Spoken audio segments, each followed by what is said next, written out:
You have all experienced, I'm sure, the terrible difficulties in learning English. I feel sorry for all of you. I think English must be one of the most difficult languages to learn, if for no other reason that the spelling is so erratic and that the pronunciation is often so out of keeping with what one sees on a printed page. The problems of learning Japanese are similar in some ways, but very different in others. But first I'll mention the main similarity between learning Japanese and learning English.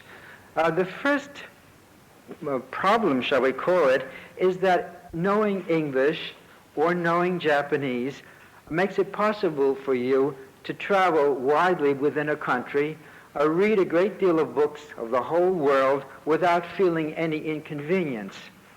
If you were living in Holland or in Switzerland or in Finland, you would have to learn a foreign language. There would be no question of being able to live only with your own language. I lived for some time in Holland, and there even the least educated people could speak 2 foreign languages. The landlady in my lodging house was by no means a well-educated person, and her husband, who was actually an extremely illiterate, disagreeable man, both spoke 3 foreign languages.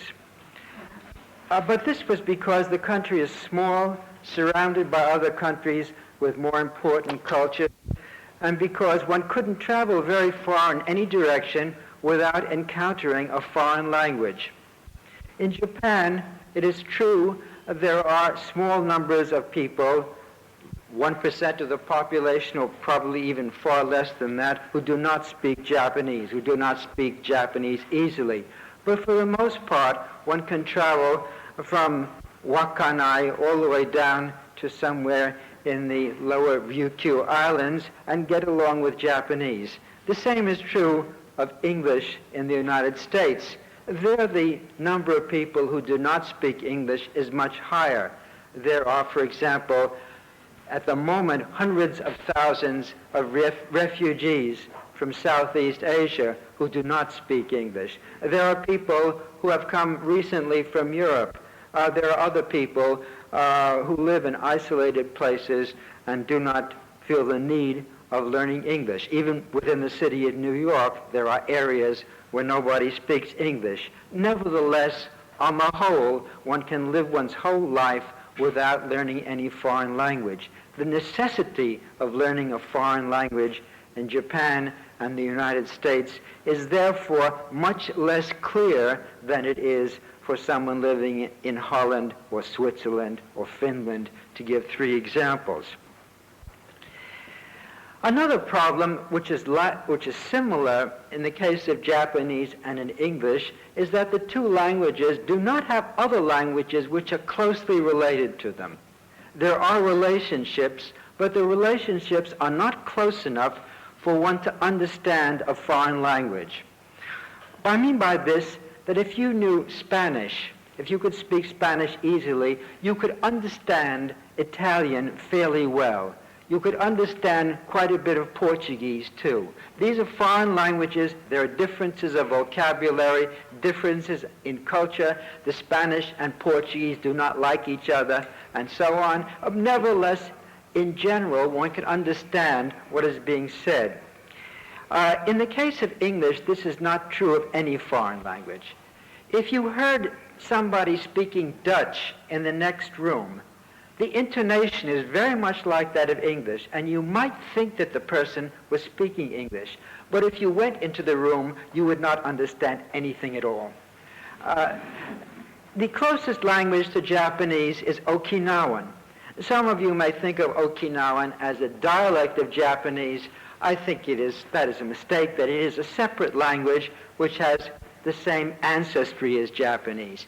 If you hear Okinawan spoken, pure Okinawan spoken, you will not understand anything. If you are told what the origins of the words are, then you will see the similarity to Japanese. But this does not help you if you are trying to understand. I had this experience myself my first visit to Okinawa, when I had to use a 9-year-old boy as my interpreter. The older people at that time did not speak standard Japanese.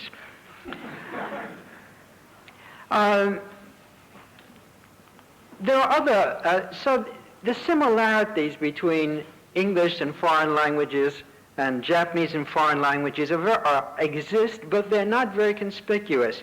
There are different kinds of similarities that are more obvious. For example, a Japanese can look at a newspaper written in Chinese and understand the headlines. He will not understand the pronunciation. He will not be able to understand some of what is being written, but he will understand the major part of it. Or if he buys a ticket on the train, the Yamanote-sen or the Chikatetsu, whatever it might be, he will find the following inscription in Kambun: Gesha Zento Muko. This is not normal Japanese, and nobody would ever talk that way, yet the eye will take in the meaning of the statement that you mustn't get off or else you can't, the ticket's no longer valid.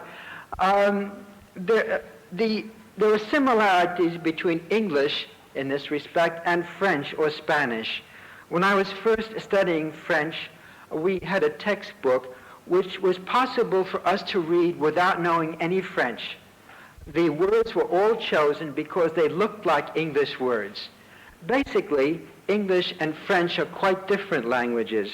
The grammar is different. One is a Romance language, the other a Teutonic language. Yet the vocabulary of English and French, or Spanish and English, are so similar that one can understand headlines. One can understand other things with one's eyes, but not with one's ears. So these different degrees of relationship with foreign languages are sometimes helpful, but they're not really close enough for one to absorb a foreign language easily. To take one more example, that is the Chinese language. The Japanese, for 2,000 years perhaps, have been in contact with the Chinese language, have absorbed many words from China. As I've said, Japanese are able to read headlines, are able to grasp simple statements written in Chinese, but they do not learn to speak Chinese normally. The two languages are totally different. Those of you who have studied Chinese will know how dissimilar in structure, pronunciation, use of words, and so on, Japanese and Chinese are. English and Chinese are totally related, but accidentally they're similar. The word order is similar, Chinese and English. For example, if you wish to say, "I love you" in Chinese, the word order is exactly the same as in English. The two languages accidentally have the same word order. If you wish to say the same thing in Japanese, the word order not only changes, but if it's in normal Japanese, the subject disappears. The object also disappears. And one is left simply with an expression like "itoshia" or something of that sort. This illustrates perfectly the differences between the great difference between the Japanese and English. Another feature common to English and Chinese is one that was we've just heard about, the use of nouns as verbs. In English, potentially almost any noun can be a verb. That is a table, but table can also be to table.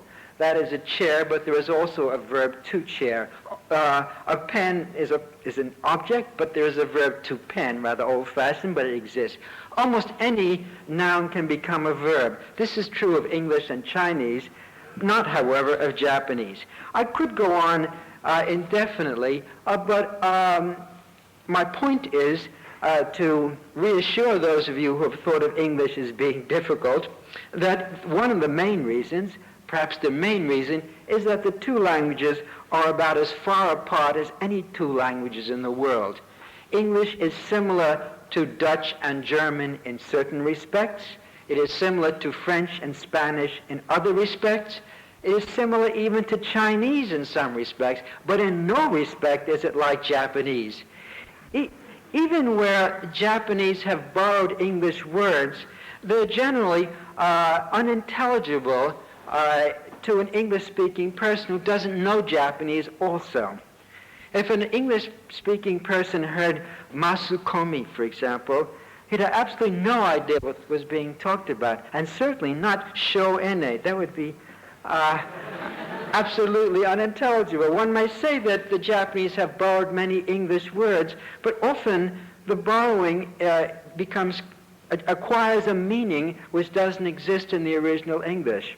It becomes wase ego, a different kind of English than that practiced abroad. The Japanese language is generally considered to be the most difficult of the major languages for a non-Japanese person, speaking Japanese person, or specifically for an English-speaking person to learn. During the war, there was a language school of the United States Navy where various foreign languages were taught. Some languages, such as Malay, could be learned in 3 months.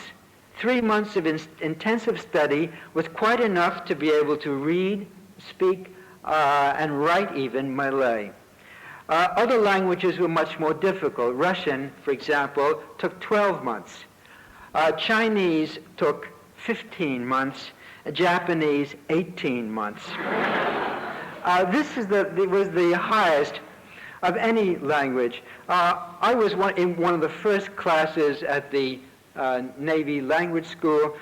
They were in a hurry for us to go out to the Pacific. I only had 11 months, which meant that I missed some of the crucial lessons.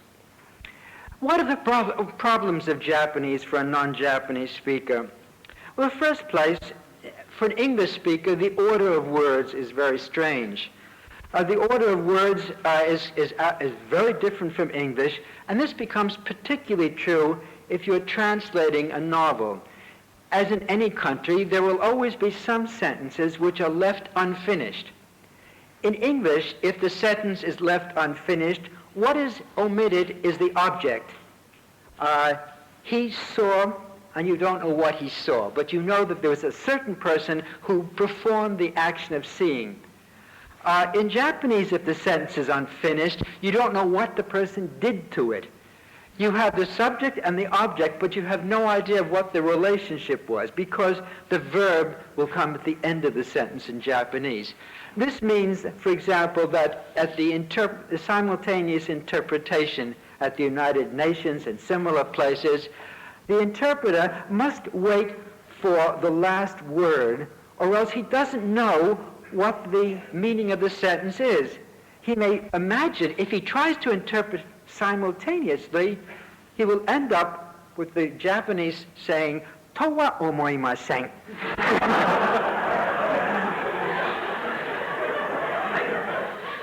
And he must start all over again.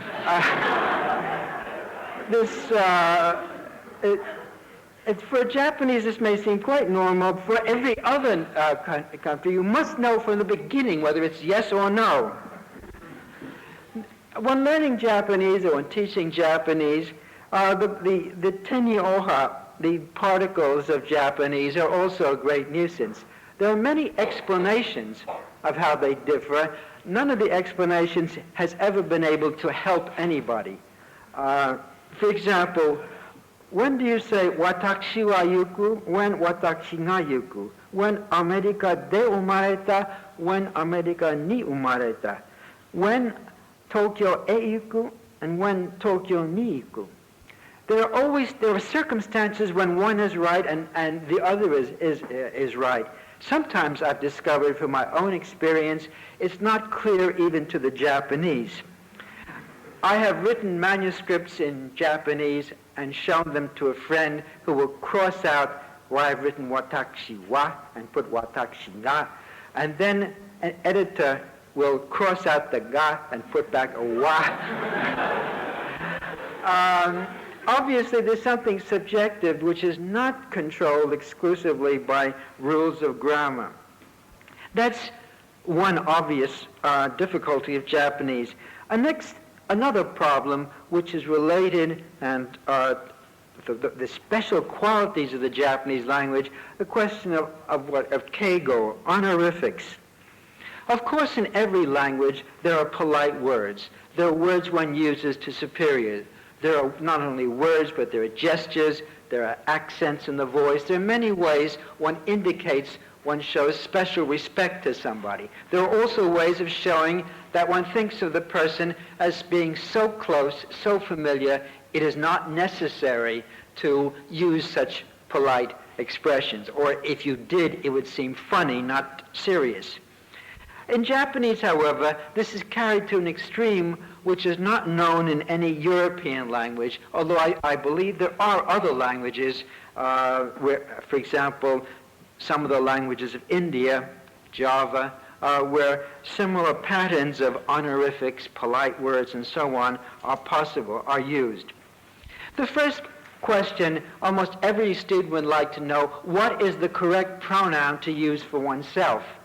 Is the student to use watashi, or boku, or ore, or if he's certain age, washi? Which is the pronoun to use? And this becomes even more acute, I should think, for Japanese who are translating English for literary purposes.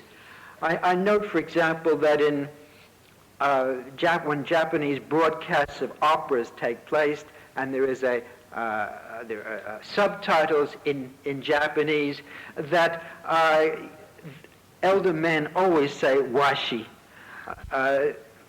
Wotan, the king of the gods of Valhalla, always says washi, which surprised me. I always think of that as being rather Kansai.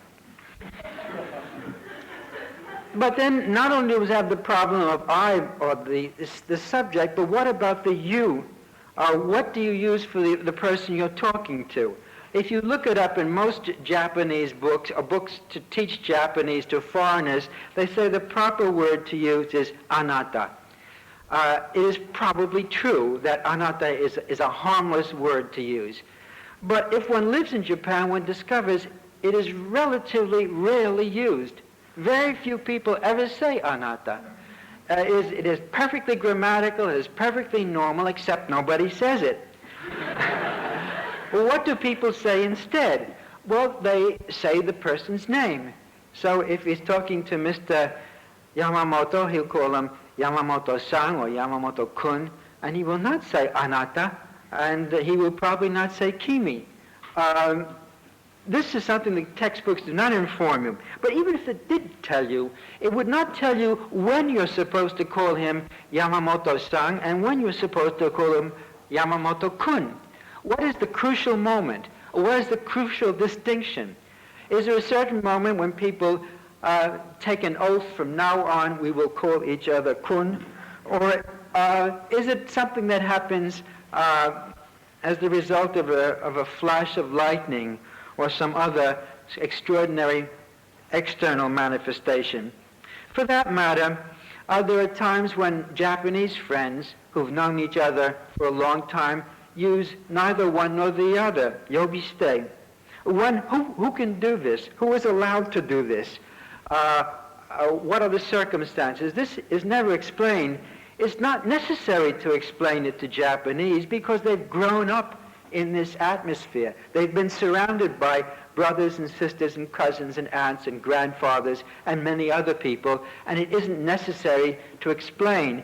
But if you try to explain to a foreign person, you'll discover how difficult it is. Another related problem is the question of surnames, myoji, and names, personal names, namai. When do you use which?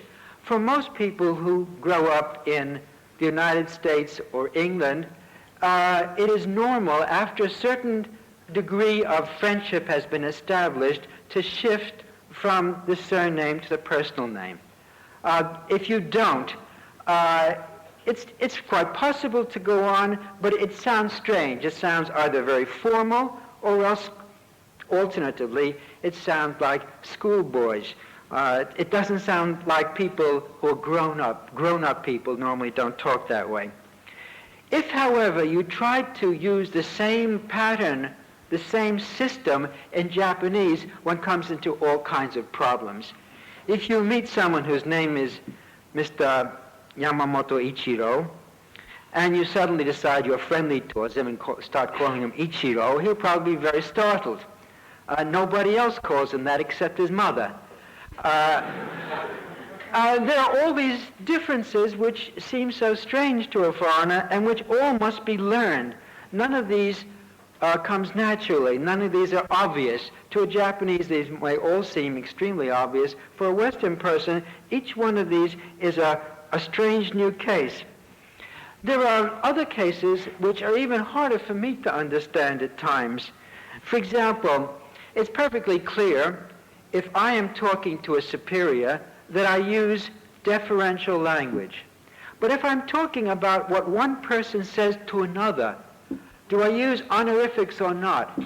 If Mr. A says something to Mr. B, do I have to judge them? Is A more important than B? Do I have to keep on evaluating their relative social status in order to know whether A, moshiagemashita, or simply iimashita, or itte kureta? It is a very delicate matter of social status which is completely unfamiliar to a person who grows up in the English-speaking world. Or the shock I first had when I telephoned a large company and I asked to speak to the director of the company, the president of the company, Shacho, and the telephone operator gave his name without anything after, Yobishite. So, Yamamoto wa ima chatto. I couldn't imagine such rudeness. It was inconceivable that this telephone operator was on such friendly terms that she could talk. She was certainly not his elder sister. Gradually I realized that a company is an extended family, and within a family one does not use honorifics about other members. All these complications in honorifics, it could be extended indefinitely. I'm glad to say, however, that even Japanese make mistakes. Once I was with a friend, we were driving somewhere, and he thought it would be a good idea to have some sushi. This was in the general area of Ueno. And he stopped the car, and there was a young woman passing by, and he asked her if there was a good sushi-ya in the vicinity. And she said, "Watashi wa irashita koto ga arimasen ga." Why did she say that? Well, she used this polite verb because she was trying to be polite. She didn't realize that this was a verb, it was a polite verb, but not to be used of herself. This mistake by a Japanese, of course, is very heartening to a Westerner. Even Japanese make mistakes. One major difference between Japanese and English, learning of Japanese and English, where Japanese is easier than English, is pronunciation. It is very difficult for a foreigner to acquire perfect Japanese pronunciation, to speak Japanese so well that no Japanese could tell the difference. If he spoke on the telephone, nobody would know he was not a Japanese. Some people have learned it, but it is rare. However, it is rather easy to acquire sufficiently good pronunciation to be completely intelligible. People will recognize there is an accent, but they will have no difficulty understanding it. With English, on the other hand, the problem is much more complicated. English pronunciation is difficult. It is difficult not only for Japanese, but for all other peoples. It is difficult for Frenchmen. It's difficult for Germans. It is difficult even for Dutchmen, whose language is similar to English. It is not easy for anybody.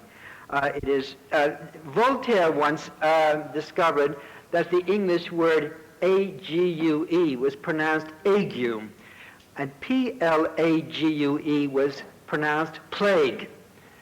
And he said, may the ague take half of the English language and the plague take the other half. This expression of irritation with English pronunciation is certainly common.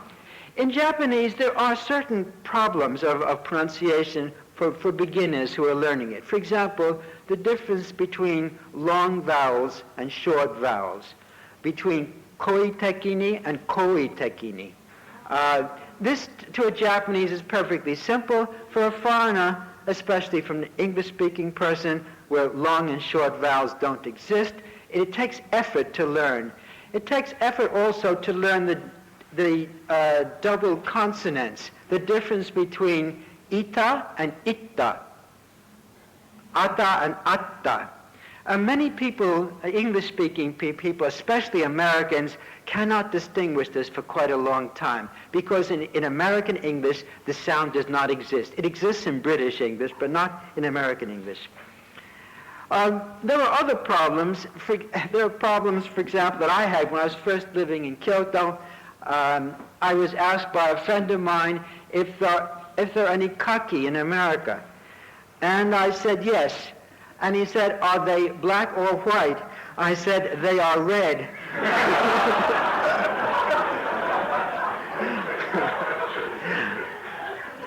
But this kind of problem is relatively restricted. It doesn't interfere with communication very often.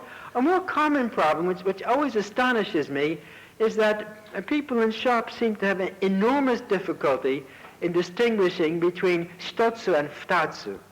I've noticed almost always that if you ask for shitotsu, they always do this, as if they're not sure that the pronunciation must be so close to futatsu that they have to confirm it in some way. A much more serious problem than pronunciation is that of writing. Everybody knows that the learning of kanji is an obstacle for non-Japanese or people who have not learned kanji from the time they're children. Actually, it's not as hard as people might think. Learning kanji is really not all that difficult, especially if you start it when you're fairly young. It's fun, as a matter of fact. When I was first studying Chinese and Japanese, I enjoyed learning kanji. It was the most enjoyable thing about the entire process of learning Japanese. I don't think I would have learned Japanese if it hadn't been written with kanji. It wouldn't have interested me. I have no interest in learning Hungarian or Finnish or other difficult European languages because kanji appealed to me aesthetically. But the problem in the case of Japanese is entirely different from the case of learning kanji in Chinese. To exemplify what I mean, at Columbia University, in 4 years, the students of Chinese learn 4,000 characters, 4,000 kanji. The students of Japanese learn 1,800. You may say, why is it so? Why can't they learn the same number of characters? The reasons are very simple if one thinks about them. Let's say if there is the character ikiru, sensei no sei. In Chinese, this has one pronunciation. Everybody learns sheng, and that's the end of that. But in Japanese, the poor students have to learn not only sensei, but they have to issho, and then they have to worry about namabiru, and kisoba, shibafu, umareru, ikeru, naru, and then such disgusting examples as ubuge no haeta ude, where ubu and haeru both are written with the same character. These problems in Japanese use of kanji are what make it so difficult, not the kanji themselves, which can be learned without too much trouble. Next, I proceed to the use of the pronunciation of kanji as exemplified by people's names. Or let me take the basic, the most extraordinary feature of Japanese language or about Japanese civilization, that nobody really knows how the name of the country is pronounced. This is the only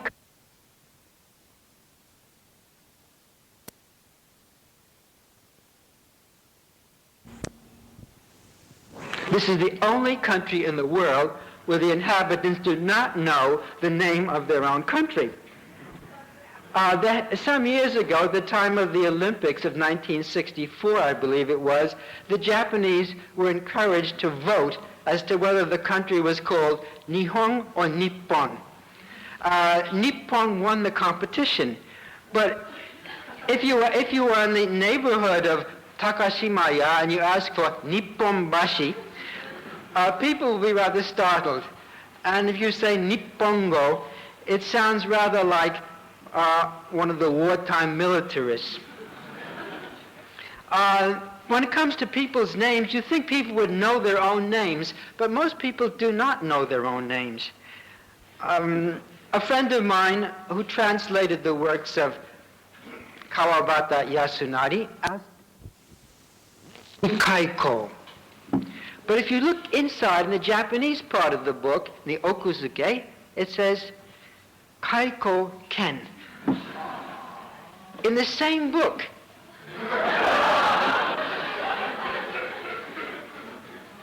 It's almost inconceivable that this should exist in any other language. Or take the most extraordinary case of all. There was a man whose name was Tsuchi Bansui. This was his name. He insisted on it. My name is Tsuchi Bansui. Everybody called him Doi Bansui. And finally, he gave up and he changed his name.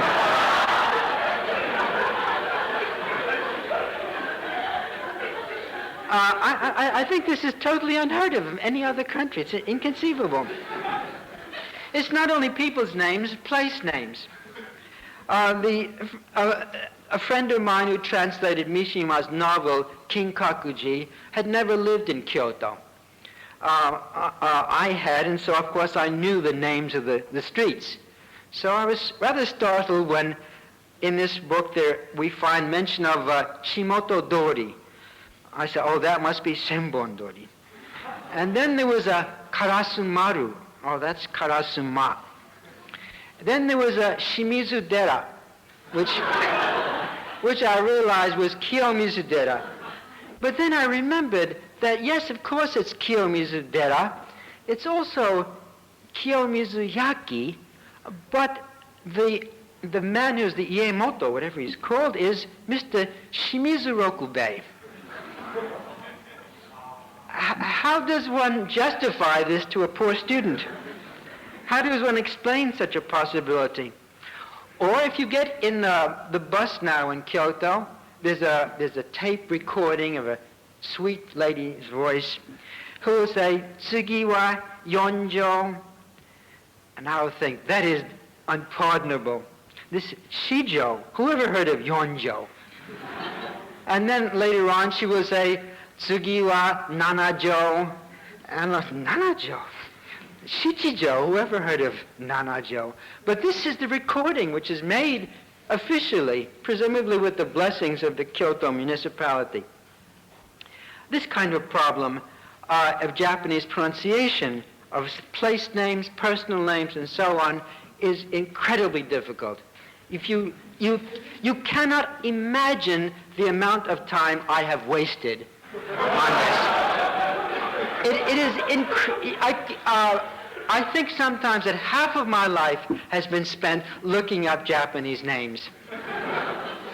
It is almost impossible to be sure. Even if you have two books, each one claiming to be authoritative, different pronunciations will be given. There is no such thing as one definitive pronunciation. Another problem that is much more conspicuous in learning Japanese than learning English is that of style. In English there are different styles, but in general, almost everything written in English from the 18th century on is about the same as English written until quite recently. One has trouble reading earlier English. Shakespeare has many problems, but 18th century English is very close to modern English. But in Japanese, one thinks of the various styles that have existed since the 18th century.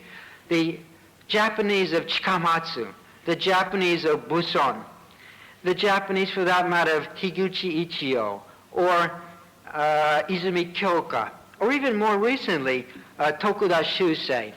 All of these present problems which nobody is prepared for just by studying Japanese from a textbook. No matter how well you can read, let us say, Tanizaki, it does not help you very much if you're trying to read Tokuda Shusei. There are so many different problems involved in stylistics. Even within the same period, let us say the Meiji period, if you are going to be a student of Meiji literature or history, you have to learn so many totally different styles. So say you are going to study the works of Izumi Kyoka. You will discover that he wrote his novels in one style, a difficult style reminiscent of the styles of the past. He wrote his letters in sorobun. He also wrote haiku. He wrote waka. He wrote kambun, too. All of these different styles would have to be absorbed. If you were studying Higuchi Ichio, you'd also have to read her diary, which is written in Heian-style Japanese. The number of different styles you'd have to learn in order to read the writings of somebody who was active in 1895 is staggering. But even present-day Japanese, most of you will think that present-day Japanese is more or less the same. But I urge you, if you think so, to compare the writings of Mishima Yukio, Noma Hiroshi, Oe Kenzaburo, the editorials in the Asahi Shimbun, and a manga bon. You will wonder if it's the same language. And I think anybody who could read all of these with equal speed would be a genius. Not long ago, I read a collection of the first novel of importance by Noma Hiroshi, Kurai-e. The Atogaki was written by Hirano Ken, a very distinguished critic, in which he said he had enormous trouble understanding it. And he said, for the benefit of readers, I will try to tell them what happened in the course of the novel. And he gives an outline of the story of a book which is written in modern Japanese in 1946. I do not know of any other example of English which this would be true. The present-day styles of Japanese present enormous problems, and then there are the other problems that you have had to face in a different way in learning English, but which are much worse for us. And that those are the problems of associations, of famous people of the past, famous standards of reference, which are constantly invoked. Let me give an example of what I mean. If I said to you that somebody was as beautiful as Venus, it would not be necessary for you to look up in a book to find out who Venus was. There are probably 20 bars in Tokyo called Venus. There are reproductions of the Venus de Marlowe in every Japanese household. Venus is by no means an unfamiliar figure. But for a person learning Japanese to be told something about Ono no Komachi is a different problem entirely. There's no reference at all. This person must in some way acquire the information, must acquire the background. But beyond that, one has all of the overtones which come from two different ways of looking at even the same things. Let me take the case of insects. In Japan, children gather insects, put them in little cages. One of the sights of summer is to see children with long butterfly nets and so on, trying to catch insects. It is quite true that in the West, children like catching butterflies, but I think those are the only insects they like. In Japan, the children particularly like tombo. If you look up tombo in the dictionary, it says dragonfly, and indeed that name exists. But when I was a child, the more common name for tombo was darning needle. And small children were told that if a child told a lie, that this insect would come and sew up the child's mouth, that the darning needle would sew up the child's mouth. Since as a child I told many lies, I was terrified of this child, of this insect, and the sight of a tombo would make me run screaming, afraid that this insect would catch up with me and sew up my mouth. Other insects have the opposite quality. For most Japanese, a moth is a disgusting insect. I have been in rooms with strong men who turned pale at the sight of a moth and ran away. If you read Western literature, as I'm sure you know, the moth is considered the most poetic of all insects. The moth is symbolically used for the poet or the artist. Like the moth, the poet or the artist is drawn to the flame, and is eventually destroyed by the flame. This is a perfect analogy with a moth, which is constantly drawn to the light. In Japan, as far as I know, moths have never been used for that purpose. I could go on giving examples, but I would like to leave some time for questions. I'd like to shift the subject somewhat by saying that despite all the troubles or difficulties of learning Japanese, there are infinitely more people learning Japanese now than ever before. Not long ago, perhaps 2 months ago, in the New York Times, there was a chart showing the study of foreign languages in the United States. With respect to European languages, only one European language is being studied more than it was 5 years ago. That is Spanish. All the other European languages have dropped precipitously, and German has dropped almost out of sight. Russian, which at one time enjoyed a great vogue, has now also lost its popularity. On the other hand, Japanese has increased manyfold. This is an extraordinary development. I should hasten to add that it doesn't necessarily mean that everybody who studies Japanese will learn it. Many people who study it for 1 year abandon the study.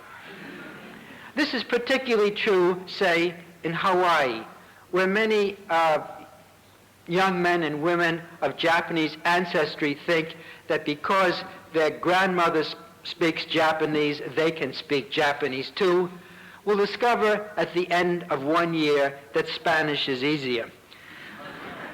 But in any case, the increase in interest in Japanese has soared, but not only in the United States.